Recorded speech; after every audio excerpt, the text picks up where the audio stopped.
Real people, real opinions, real talk radio. The multi-award-winning Niall Boylan Show. Ireland's classic hits. Happy International Day of Yoga. It's International Yoga Day. Bet you didn't even know that.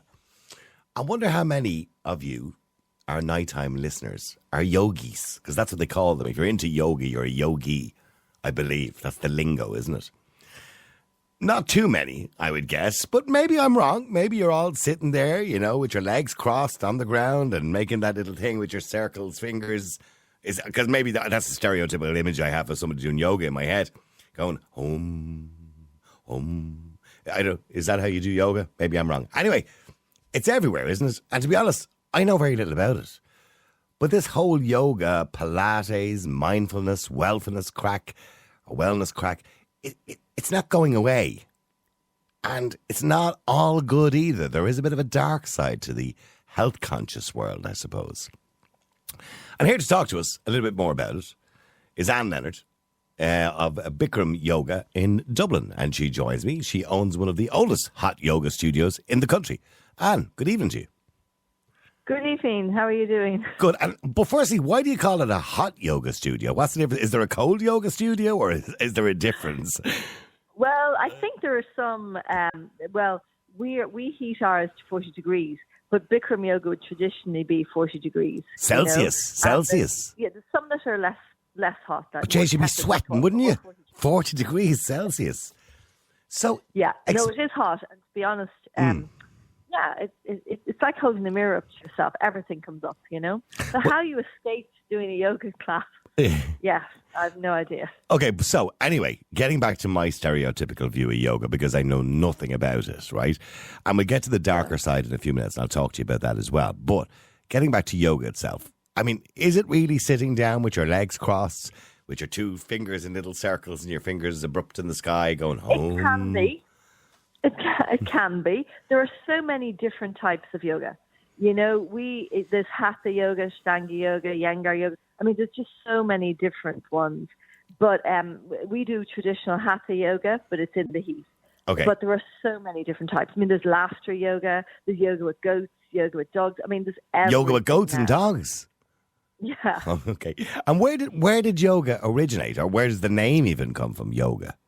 Well, it's from a yoga union. Basically, it originated in India, and all through, I mean, I think it's about 5,000 years old. That's when Patanjali, he would have been the godfather of it all, wrote down these, postures that have carried through the ages. But, I mean, a lot of the traditional, the tradition comes from India, but of course it's been changed as it comes to the West, I mean, in India, for example, most influential gurus would say a class is 90 minutes long. Here in the West, it's changed to an hour, half hour. It's just different. It's changed definitely as it moved westward. And I can understand how we would talk about the basic stuff, which is the sitting down with your legs crossed, going home. I can understand how that can be good for your mindfulness, because I suppose you're emptying your thoughts in your mind and focusing on yourself. Yeah. And trying to your mind. Yeah, try to compartmentalize your problems, I suppose. But well, you leave them. Yeah. You leave them. You they don't have the same resonance in your mind anymore. Yeah. It's at the end of class, you just feel like a lift. You feel a lift. It's really amazing now, I have to say. And I can't believe you haven't done a class. I know, I must try it. Do they only leave your mind for that period of time, or are you training your mind to kind of rid yourself of them permanently?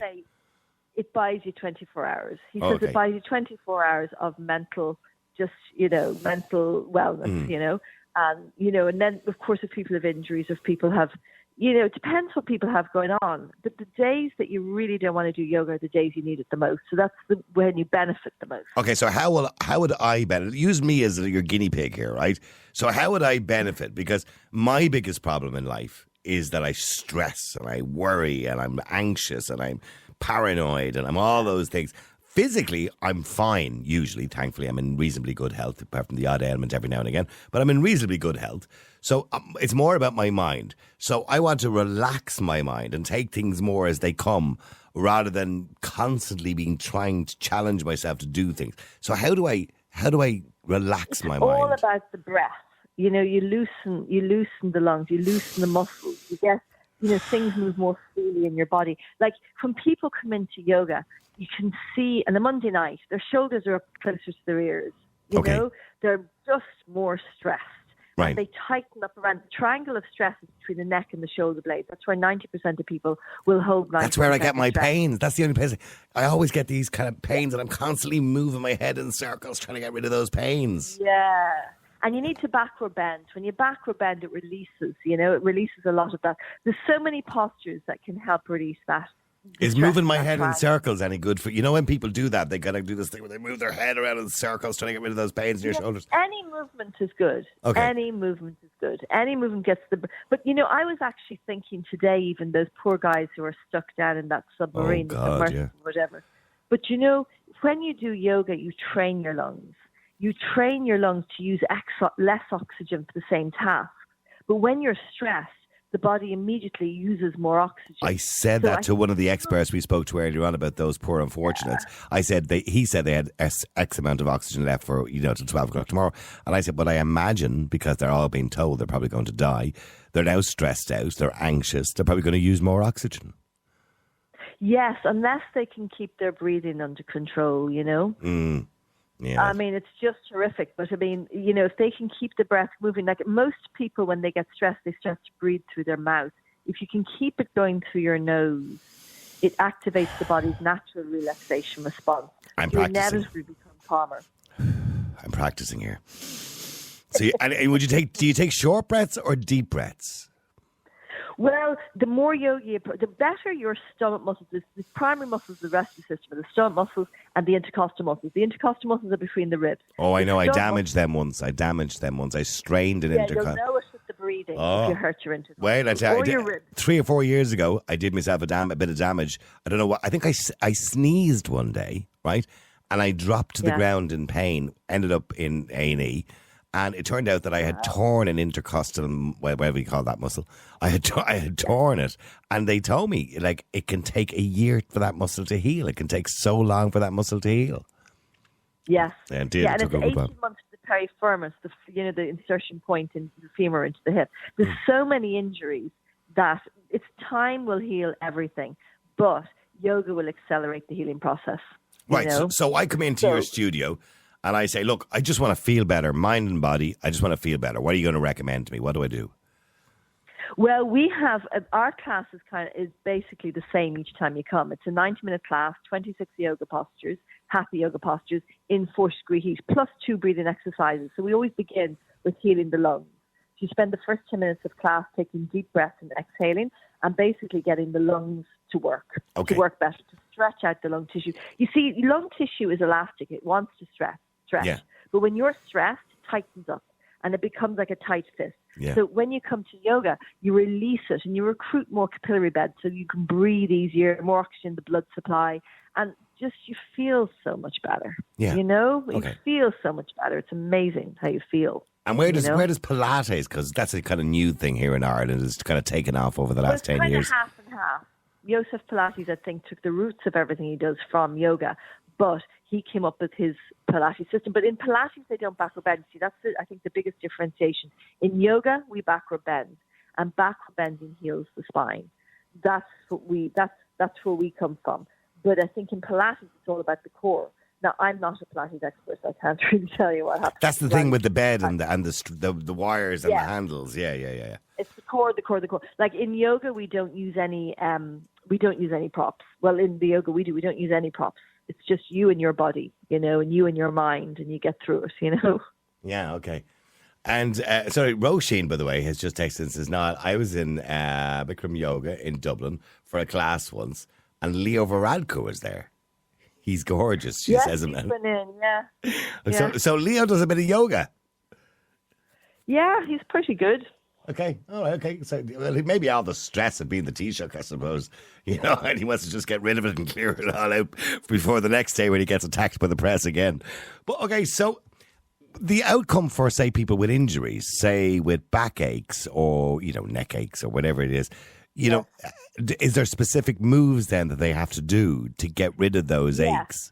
Yeah, like each part of your spine each part of your spine, you basically, when you backward bend, you release the front side, but you also begin to strengthen the muscles. You see, a lot of people with back pain would maybe have weak abdominals. Their shoulders would be tight. It's just, you release everything. Basically, yoga will address everything that you've got going on. It's like an NCT. You move through the postures. Like, for example, we had a lady in class last night. It was her first ever class. And she had an accident with a scooter. And she broke two of her wrists. And this was 18 months ago.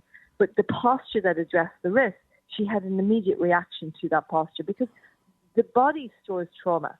So if you've had something adverse happen to you, the body will store that trauma. And when you do these postures, you release the muscles, you release the trauma. Like, I fell off a horse when I was 14 and I hurt my back so badly that I couldn't carry my school bag for the best part of the year. My best friend did it. I'll always be eternally grateful. But the thing is, I remember the day I released it because I could see the horse galloping through the field. Yeah. It's just like the longer you've had the trauma in your body, the longer it takes to release. The sooner the accident, the easier it is to release. So that's why it's so important to keep the body moving and stretched and active after these accidents and after these injuries, because that's when you've got the greatest opportunity for healing. The longer they manifest in your body, the worse it all gets. I mean, do you ever get people who kind of get upset emotionally in your class? Or Absolutely. Yeah. When we first opened with this American guy coming, and he actually couldn't continue his practice because he would feel so angry after the posture that releases the heart. The heart chakra, where we store all our emotions, there's a posture called camel posture. And, it's a backward bend. It's a deep backward bend. It comes 15 minutes before the end of class. But it's so good. You feel so good after class. It helps sort out issues we all have. It empties, it helps you sort out problems, just emotional issues. So kind of lets all that trauma out, yeah. Exactly. And whatever you've got going on in your life, everybody's different and everybody reacts. It's almost like physical counselling, isn't it? It is. Do you know something? I always think it's like counselling combined with, but you're counselling yourself. Yeah. Do you know, it's really like through the 90 minutes, everything will go through your mind. Everything that, relates to your life will go through your mind. It really, really is. And I suppose in popularity, it has its ups and downs, pardon the pun, but it has its ups and downs. I mean, I'm assuming COVID had affected it badly, like every other business. Yeah. I don't know if you're back to where you were before COVID, but the other big problem you're going to have, and you keep telling me that it's 40 degrees, it must be costing a fair few quid to heat the place. Yeah, I mean, to be honest, I think in Ireland we're paying the highest energy bills in the world because I was out in India last December. We are. There's no thinking about it. We are. Oh, I know. Like, I was at this symposium and I said, hey guys, how are you all getting on with your electricity bills? They didn't know what I was talking about, except now the Dutch studio people were saying, yes, it's expensive. But I think here in Ireland, we are just, it's so expensive. That's what I'm saying. So keeping it at 40 degrees, I'm sure, is expensive because I know what it's like really, keeping your average house at 19 or 20 degrees, which is what your normal house temperature would be, is difficult enough for people. Yeah, no, it is. It's shocking. It's absolutely shocking, the energy prices. I shouldn't laugh, but what else can you do? No, true. Does that increase the price of membership, by the way?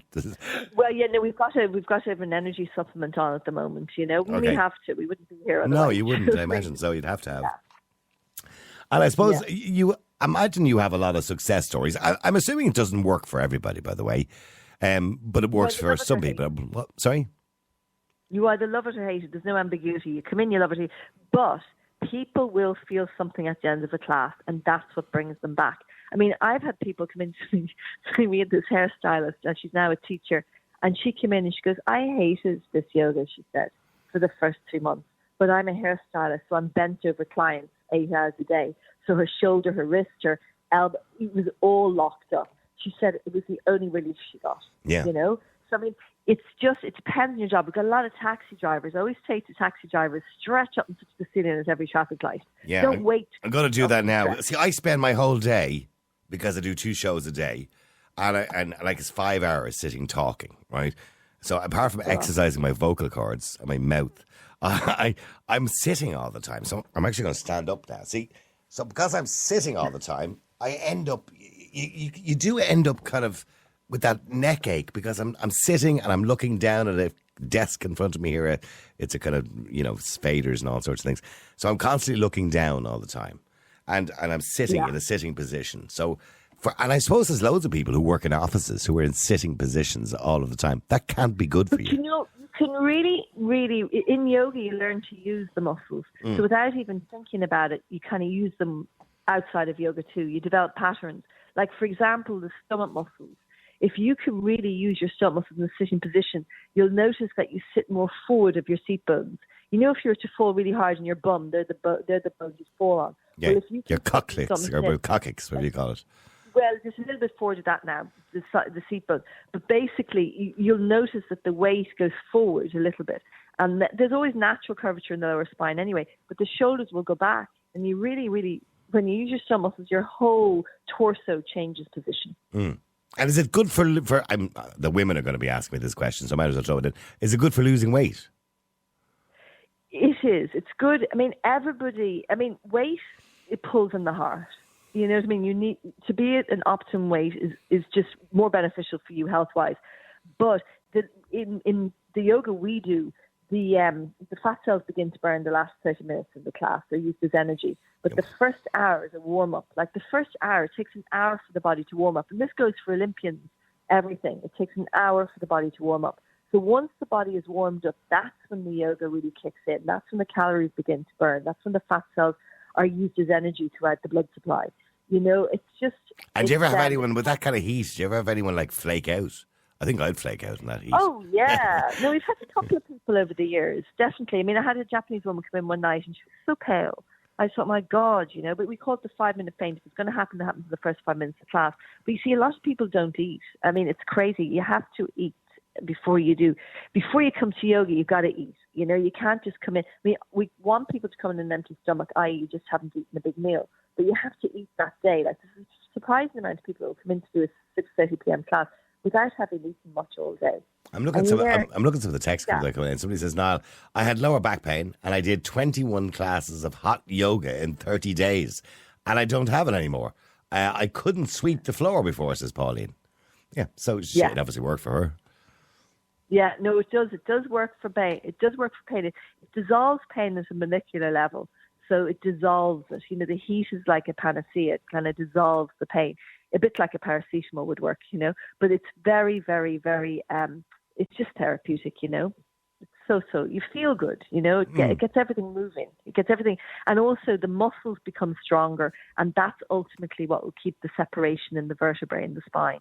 Because a lot of people would, you know, if you try and think of your body and each plexus will relate to a certain area of your spine. So the spacing in the spine is so important. And when you backward bend, you develop that spacing. The more spacing you have in between each and every vertebra in the spine, the more the messages pass from the brain out to the muscles. The body can just work more easily. We had one guy came in, he said he had to adjust his car seat because his head was chopping off the top. It was touching the top of his car. He said, I've grown taller. I said, you haven't grown taller. I said, you just created space in the spine. Multiply it by 26. It can be quite a lot, you know? Yeah, no, absolutely. And back to the mind again, okay? So I suppose when you're anxious or when you're worried or when you're paranoid, that peacefulness even for that short period of time is enough to park everything. And indeed, if your mind is feeling better, well, then your body should generally feel better anyway. Exactly. Yeah. Yeah, one follows the other. Yeah. So, but also the heat, you can only really concentrate on what you're doing at that very second in time. You know, you can't think about, did you put the recycling bin out that morning? You can't think, is my car tax paid? You can only really think of that very moment at that time. You know, it's impossible to try and, you know, worry about the future, worry about the past, because you can only be in the moment because the heat drives you into that moment, you know. Now, you own, obviously, it's the oldest hot yoga studio in the country, and it's called the Bikram yoga class. Now, people are going to say, so what's unusual about that now? Well, what's unusual about it is the name. And the name was used by many different yoga classes, but you decided to keep it, even though the name got a bit of a reputation. And so, firstly, maybe you should explain to people that there was a Netflix documentary done about this particular name. Explain to people, because I'm not familiar with the documentary, so maybe you could explain it better than I can. So what was the documentary about? I know the movie came out about just before, actually it was the November November 9th, 2019, Netflix, I think it's an Australian producer. To be honest, I knew every single person in the movie. Like, each person I recognized. There's only one woman I didn't recognize, and I knew her name. I just didn't recognize her because, a lot of work gets done in LA, Yeah. But in any case, it basically went through the entire, Bikram. Bikram is a very, a very, very, very gregarious person. He's a bit larger than life person. He's been called the Harvey Weinstein of yoga. Yeah, he doesn't know when to keep his mouth shut. He just says what he thinks. He just has no filter. Okay. No filter. And he does talk about sex a lot. Okay. When you're at a class, he'll mention what it's doing for this, what it's doing for that. He talks about sex a lot, and that translates then into his life outside. He's over the top. That's what I will say. He's completely over the top. Mm. And where is he now? Now, I know there was civil cases taken against him. He was cleared of all criminal court. He was cleared from the criminal courts, but he's run out of money now, to be honest. I don't think there's been any civil cases since the documentary anyway, because there's an insurance you can buy in America that can protect you from these kind of lawsuits, and they pay off, I don't know, the people. But yeah, personal liability type insurance or whatever, yeah. Yes, he thought he was above that. He didn't need it, Anyway, so he's absolutely bankrupt. He's living in Thailand. He's in Thailand at the moment. He's just completed the first teacher training since COVID. We actually had one of our students was out doing the teacher training. So it's 2 classes every day for 9 weeks. At the end of the 9 weeks, you are floating. You literally do not know yourself. You don't hardly know your name. It's really, really quite intense. 2 classes every day, 2 90-minute classes. So you're doing an awful lot of yoga. And then there's a lot of, other classes in between. Is it expensive? Is it expensive? It's about 12,000 euro, I think. Okay. Yeah, it's expensive. Okay. Yeah. Yeah, it is expensive, but it's a life investment. I mean, there's a lot of people who do it. They don't even plan on teaching. They do it just to get, like, for example, there was a guy in a wheelchair on the teacher training. Now, I don't know what the full story is, but I do know that the photographs that I've seen of him at the end are very different to the photos at the beginning. It is life. It's a transformation. It's a complete transformation over the 9 weeks. Yeah. And so it kind of has a darker side. So there was other yoga classes, or should I say companies, organisations that were called Bikram, but they changed their name because of the reputation this particular documentary had given. And did the documentary damage the business, the reputation of the business? To be honest, we were out the door when it launched. The November, have you seen it? No. The first hour, I would say, is just all about the yoga and how amazing it is. And then it kind of takes a turn. And, they interviewed Sarah Vaughan. I know all these women, basically they interviewed all these women, their experience with him. Now, personally, I have never been in a room by myself with Bikram. Would I go into a room with Bikram by myself? No, I wouldn't. Because of what you've heard, yeah. Yeah. He's highly charged. He's sexually charged. He's very... he speaks about sex a lot during class, and then I get the gist. Yeah, he's very sexual. But in any case, the first hour of this movie is very much like how amazing this yoga is. So we were out the door. We had taxi drivers dropping off people to class and coming in and asking us about it. Right. And I saw the movie. I mean, it just reached a whole different, section of society that you'd never really get to, And they were very interested in it. So we had a lot of people coming in. We were out the door, and of course, then the pandemic hit, and then everything took a turn for the worst. We were closed from March 25th through mid-July. That must have financially crippled you, didn't it? That must have crippled you. It must have crippled you financially. It did, yeah. We did Zoom, but you can't. People were like, you can't do it with burning Zoom, their wardrobes, trying to heat up their rooms in their houses, burning their wardrobes. Yeah, like one of the women, her wardrobe melted. She, you know what I mean? And then, of course, they were having individual energy bills, and they were going through the roof. So, it's just really it was just a weird time, Yeah. It was a weird time. I can't imagine trying to get your house up to 40 degrees so you can do it at home. Mind you, a lot of people, in the fitness and wellness classes, made a huge amount of money during COVID doing the Zoom stuff. There was some celebrity stuff. What was the guy with the long hair? What was his name? Joe Wicks Joe Yeah. Wicks, yeah, he made a fortune, didn't he? Yeah.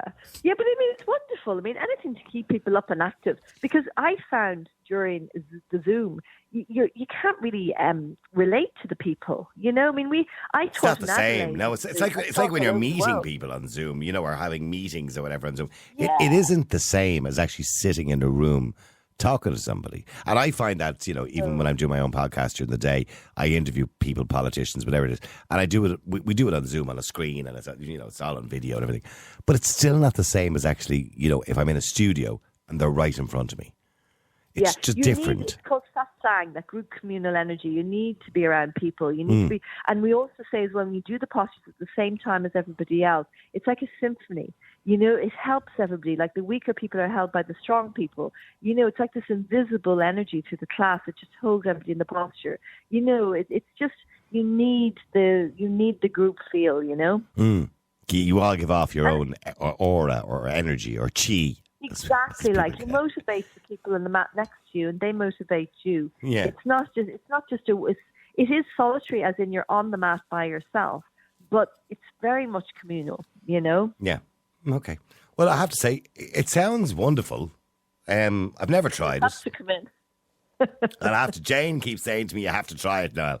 She's encouraging me. But it does, Jane's actually put up the screen now. I'll pay you to go.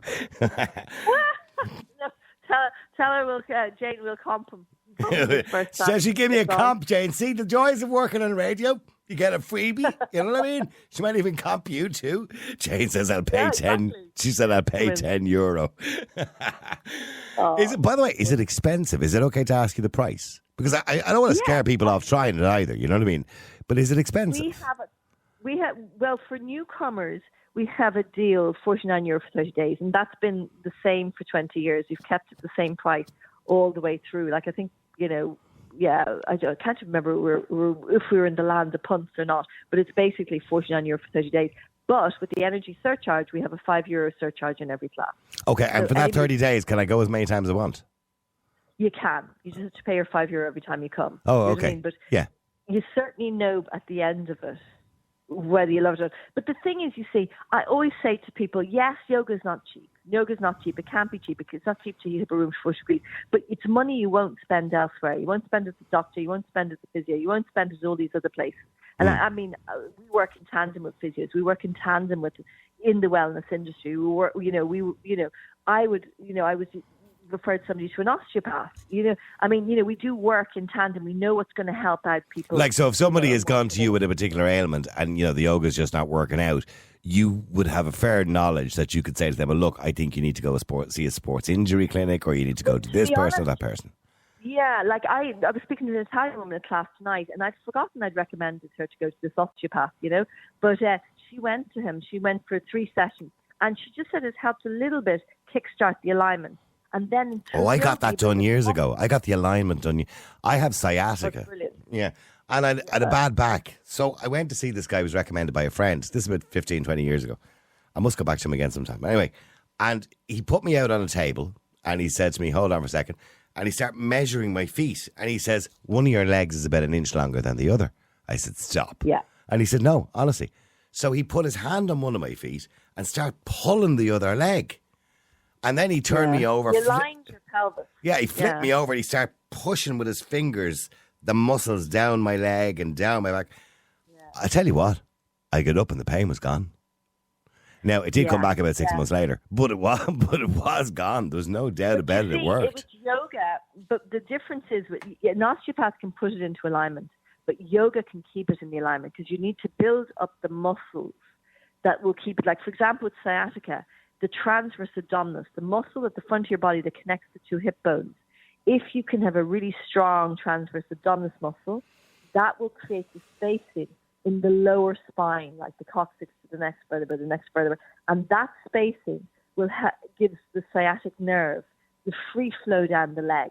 So, for example, when the spine compresses in that section of the spine, the nerve can't do its job, and that's when people get sciatica. I know. So the space, but I get it, Anne. I get it. It happens to me about once a year, right? And it's so random. The cold. I don't know, but it's so random. It's not like I'm lifting something or doing something. I remember one night it happened. I was in Beaumont Hospital, coincidentally. I was going to the car park. I was visiting somebody else, by the way. And I reached into my pocket just to get the ticket out of my pocket. So I kind of turned slightly, reached into my pocket, and literally I fell on the floor with the pain. I couldn't stand up. The sciatica was so bad. If it happens again, just really suck your stomachs in. Okay. Really suck them in. Okay. And you'll shift something. But I just take Diphene and it's gone in two or 3 days again. And then it doesn't happen for another year. It's bizarre. It's weird the way it happens. You know, it's like the nerve just suddenly gets pinched or something. I don't know. Anyway, look, the nerve gets compressed. It's been wonderful talking to you. And if people want to get more information, it's great to see you too. If people want to get more information, do you have a website they can go to? Well, it's bikramyoga.ie is ours. Okay, bikramyoga.ie. And there's lots of hot yoga. It's all over Ireland. I mean, it's just all over now. So, and all yoga works. Do you know what I mean? Yeah. I like to think that the road is slightly quicker with Bikram yoga, but I just have to say all yoga works. It works on so many levels. Yeah. Well, at least you're not being selfish about the whole thing. You're quite happy to see them go to other places too. But of course, let them go to yours. So it's BIKRAM, bikramyoga.ie. And lovely talking to you. Thanks very much indeed and appreciate you coming on the air. You too. All right, see you, bye. And you never know, you might see me soon. Bye. All right, okay, I might pop in for some yoga. Thank you, Jane, for that. Jane always finds the most interesting people in the world, doesn't she? You know what I mean? God love her. After the break, I got to take a break. After the break, I want to get your calls. Now, how long have I got? 12 minutes. It's Jane, do you think they can entertain me in 12 minutes? Will we give them one of your mugs? Jane has a classic hits mug to give away. She'll decide at the end of the show, by the way. She doesn't, it's not like you don't come on and beg for the mug. That's not the way it works, right? She'll just decide when we're finished. I'll give it to that person there, that text, that WhatsApp, whatever. She's a bit bizarre and she normally gives it to something quite random. She's odd like that. Real people, real opinions, real talk radio. The multi-award winning Niall Boylan Show.